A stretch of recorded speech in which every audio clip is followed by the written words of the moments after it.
Hi, this is Greg Kihlstrom. Welcome to the Agile World podcast, where we discuss customer experience, employee experience, and transformation in an agile age. The Agile World podcast is brought to you by TEKsystems, an industry leader in full-stack technology services, talent services, and real-world application. For more information, go to TEKsystems.com.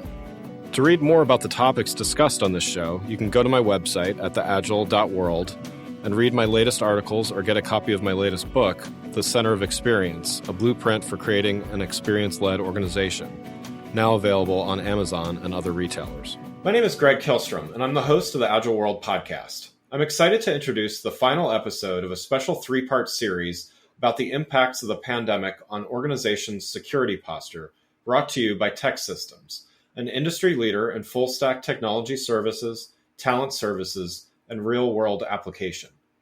Today, we're going to discuss how organizations should approach their security strategy and ways they can improve their security posture. To help me discuss this topic, I'd like to welcome Risk and Security Practice Architect Gerard Lendore of TEKsystems. First, why don't you tell me a little bit about your background and what you do at TEKsystems? Well, Greg, thanks for having me. I am a security practice architect at TEKsystems Risk and Security Practice.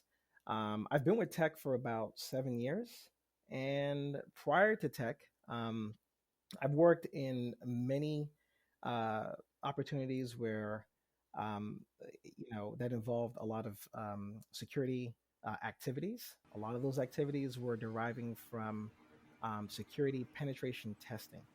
So my role here at TEKsystems is pretty much encompassing everything that I had an opportunity to do, and to package it and also deliver it to a lot of clients during a lot of engagements that we have been also delivering as well.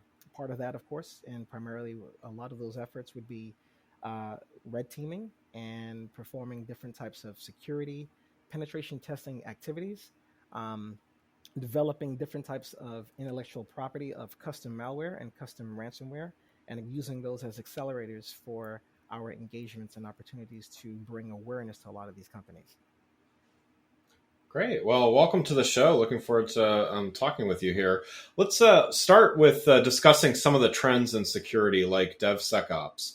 What's the difference between some of these different security layers at most organizations, such as DevSecOps? I've also heard terms such as SecOps or Security Operations Center. That is a great question, Greg. That is a great question. All right. So I believe that with SecOps and DevOps understood, defining DevSecOps becomes a lot easier. So, for instance, in layman terms, DevSecOps is the integration of SecOps and DevOps, which to me, this means that the high velocity and collaborative and holistic philosophy that makes up DevOps popular is extended to include security. Now, in regards to a security operations center, just as I previously mentioned, understanding what a SOC is and the purpose behind that will help also determine how you can integrate these two together and some of the outcomes and the layers that come across with that. Now, if we look at security operations centers, we think of security operations centers as a group of professionals who are working together to either, one, proactively identify and mitigate security risk against the enterprise, and two, defend against any security breaches. Now, typically in the past, for many of us who are familiar with security operations centers, we have envisioned them and known security operations centers as being this actual physical security with multiple cyber security or cyber protections. You would have staff that would monitor security stats and alerts. And today, what we're seeing is a growth of in quotes, I would say a virtual SOC, right? And the roles and responsibilities of these SOCs really have not changed. I would say like some of the practices in between some of these SOCs would be, enforcing compliance, penetration testing, Architectural infrastructure planning would be some of these activities as well, vulnerability testing, threat intelligence. And today, one of the things that we are currently working on with some of our customers um, is building out this threat intelligence landscape and incorporating threat modeling and a threat matrix as well. So, there are a handful of responsibilities that come to mind, when I think of that. And some of these activities we are, currently engaged on working with some of the top 50 companies, Fortune 15 companies that are relying on our practice, TGS practice, on providing some form of security and architectural guidance. Now, in today's culture, many decision makers understand that this is no longer, a benefit in regards to having some form of a silo type of environment between a SOC and an operational environment. So that means security must be a joint effort, and it's everyone's responsibility. I think it's crucial for organizations to embrace the idea of the modern SOC, right?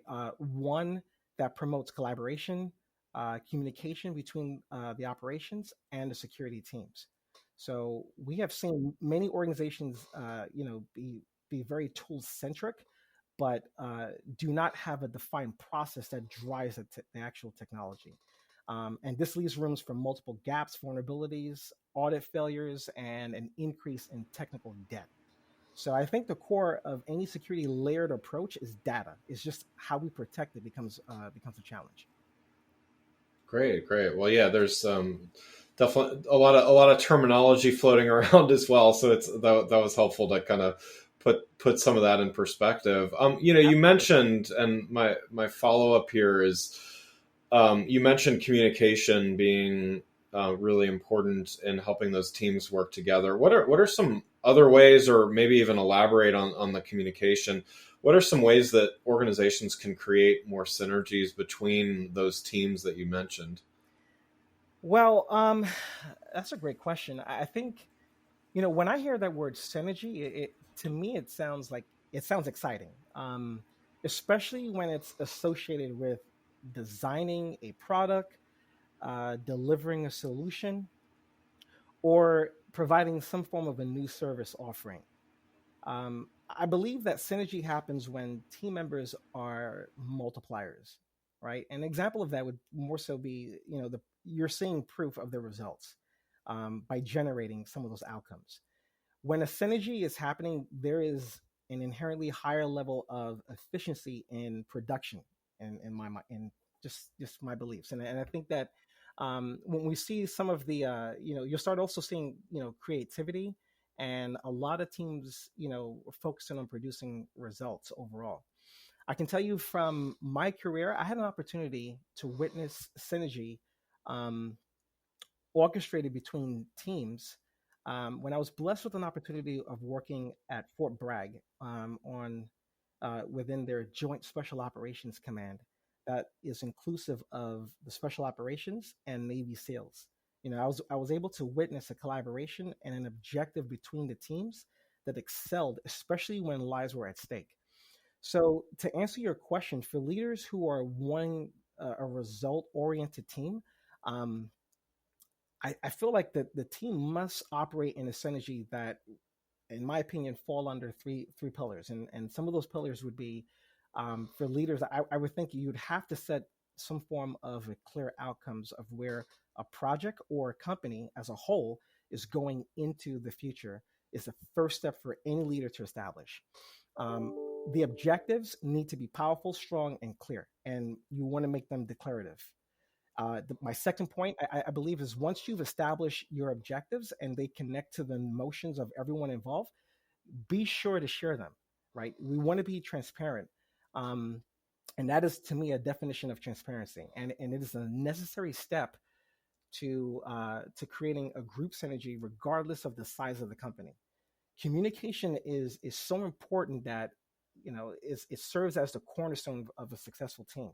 And I believe that when everyone can relate to the objective and see the value in others' contributions, um, it brings the team a little bit more into alignment. And then lastly, I believe, designing team synergy is consistency.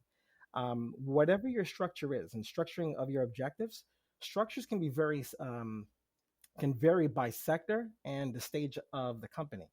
So if you have a solid structure that is consistent, that's also consisted of measures and metrics and accountability and responsibility.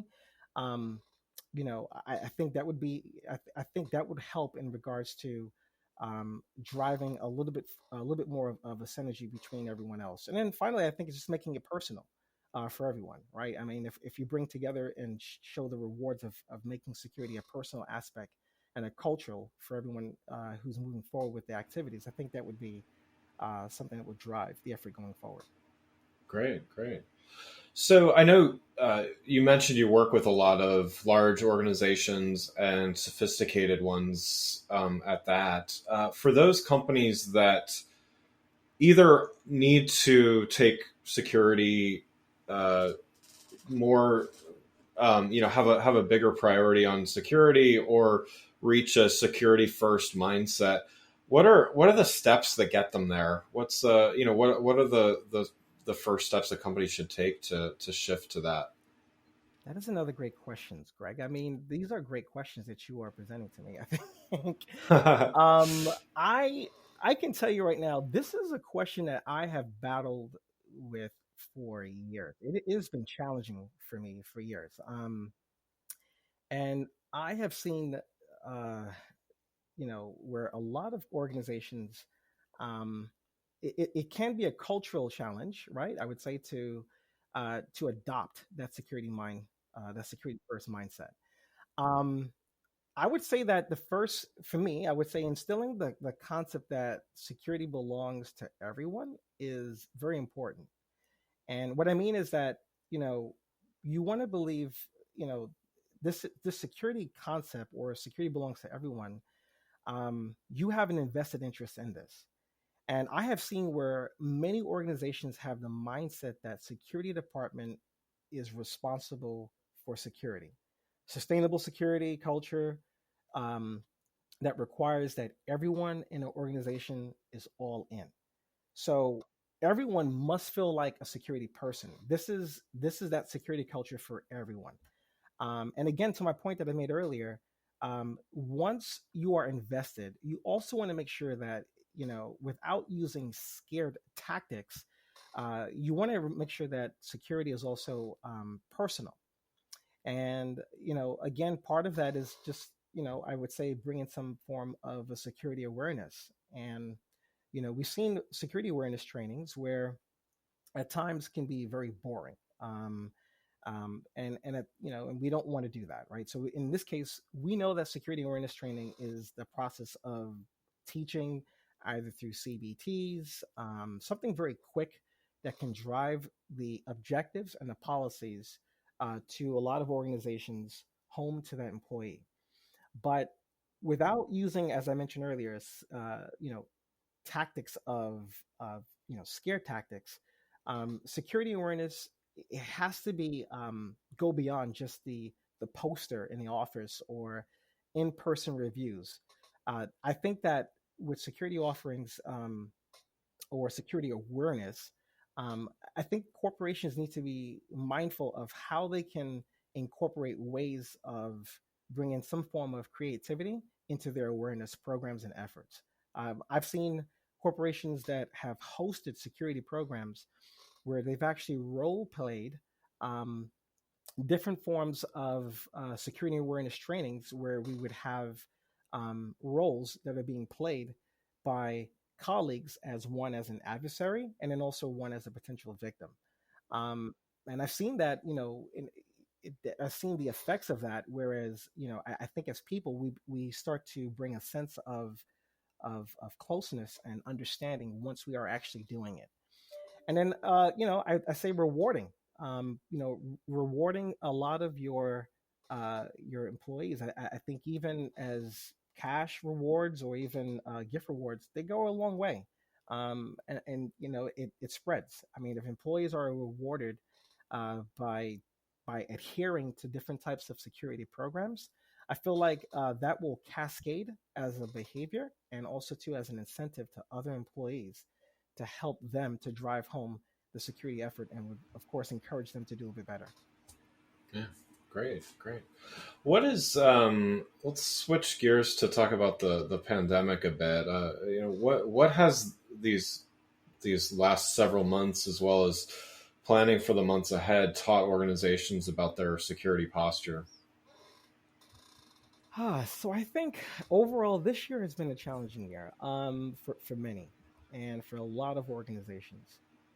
Um, I think the rise in in a lot of these and threats, um, it has focused them to revisit their work from home security posture, um, and the challenges that are being faced from that. And I say that because workers and we also have employees who are no longer in the comfort, or I would say the protective umbrella of a corporation, meaning, of course, protected by some of these security architects, some of the security tools and technologies that are within an organization. They are now exposed, and they're exposed by a remote presence. So that remote presence is inclusive of, their spouse's laptop, some of their children's technology devices. It exposes and it cascades into their working platforms and eventually into, the working environment as well. Today, I think, this whole approach into, working from home and looking at the remote aspects of your security program has now come to the forefront. And that forefront has forced corporations now to, I would say, invest and take a little bit closer into how they are dealing with multi-factor authentications, focusing on their email usage and some of the content deriving from phishing campaigns, and how are they handling some of those different types of challenges on a day-to-day basis. And then also, lastly, I think looking at um, the actual decommissioning processes of accounts, and taking a closer look at their centralized management, referring to Active Directory. Are there you mentioned a few things in there, but are there new tools, new innovations that security teams are utilizing, maybe in addition to what you've mentioned? In my opinion, there will always be new tools and applications that will offer some feature that will improve security or provide some awareness for an organization needs. There are so many great companies that are offering great security solutions, and determining which service offerings work for you is important. Now, however, I believe, in my opinion, I think that what we've seen today is where a lot of companies have struggled because they are tool centric, and that tool centric mentality, as I mentioned earlier, can also lead to a lot of gaps and audit failures. So I would say this, in regards to toolings, there are a lot of great tools that are on the market. You would have to decide what are some of the service offerings deriving from those tools, and focus on the process itself initially to help drive the technology forward to improve your organization security posture. Yeah, great. Um, as far as outcomes for security investments, how do you explain this to companies that are looking to invest in security? And how does improved security operations impact business outcomes? That's another great question. I think I'll do my best to answer this question. Previously, we've seen where um, security operations uh, was basically a technical approach where only technical people would be involved in handling some of those the impacts to security from a technical standpoint. Um, I would encourage companies, as I look at this, to be inclusive once again of executives and leaderships who have a very strong um, place within an organizations to help drive those decisions. So what I'm saying is that the security operations approach should be inclusive of leadership and executives.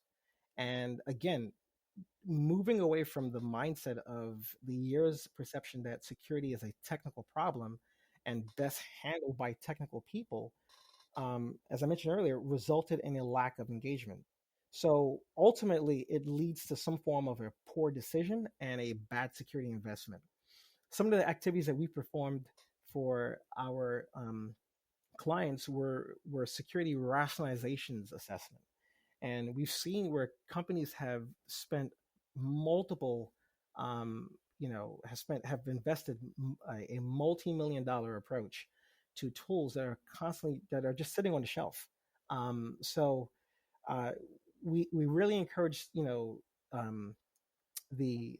inclusiveness between both the operations and the business leaders to help drive a better, more streamlined solution for the business impact overall. Great. Well, one last question before we wrap up here. Thinking ahead, what should organizations be thinking about for 2021 as it relates to their security posture? I think that, as I mentioned, I think you have some great questions here, Greg. I think that prior to that, um, I feel like companies, should really revisit their remote work from home security program as well as their on-site and cloud solutions. In regards to the adaptation of this work from home, it was inclusive of quite a few things that I mentioned, which would be, of course, revisiting some of their on-site security posture, cloud security posture, and also some of their activities of their process of how things are being done. I have constantly heard throughout this pandemic the remarks of, I cannot wait for things to return back to normal. Right. So, but personally, I have a question of, when I hear that, well, what does normal look like? And how do we return back to a place that may not have provided the best security measure to begin with? So this is a time where I feel like innovation and creative ways of developing new security is birthed. And I try to look and view the opportunities for growth in challenging times and encourage organizations to do the same as well. Yeah, no, that's great. Well, Gerard, thanks so much for joining the show. For those listening, what is the best way to keep up with what you and TEKsystems are doing in the security space? I would say if you ever want, just please visit the TEKsystems Global Services site. We are also constantly posting different types of security blogs, podcasts that we're presenting as well, and different types of service offerings as well. For us, we are consistently making sure that we stay abreast of the new technology and the curves that are being offered. And I would say just please take some time to view some of the TEKsystems TGS platforms that we do offer, and also some of the different types of blog posts as well. We try our best to keep that as up to date and as much as possible. Wonderful. Well, again, I'd like to thank Gerard Lendore from TEKsystems for joining the show. Learn more about TEKsystems and their perspective on security at teksystems.com/version-next-now. I'm Greg Kihlstrom. Thanks for listening to The Agile World. Thanks again for listening to The Agile World podcast, brought to you by TEKsystems. I'm your host, Greg Kihlstrom. You can learn more and get a copy of my latest book, The Center of Experience, from my website at theagile.world or on Amazon or other retailers. Until next week, stay agile.